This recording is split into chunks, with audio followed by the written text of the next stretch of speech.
Kasunod ng iligal na pag-aresto kay dating Pangulong Rodrigo Duterte at pagsuko sa kanya ng gobyerno sa kamay ng mga dayuhan, patuloy ang pagsasagawa ng mga prayer rally sa buong bansa. Makibalita tayo sa mga huling kaganapan sa Bukidnon mula kay Angeli Reyes live. Magandang gabi, Angeli.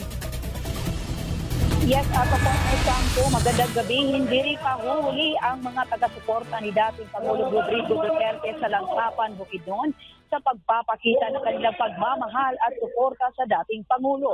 Katunayan, dagsa at nananatili pa rin hanggang ngayon ang mga taga-suporta ng dating Pangulo sa Barangay Poblacion Covered Court para sa kasalukuyan na nagpapatulog na Bring Him Home, a prayer for Tatay Digong, isang nationwide simultaneous rally na layuning ipanawagan ang pagbabalik ni Tatay Digong sa bansa.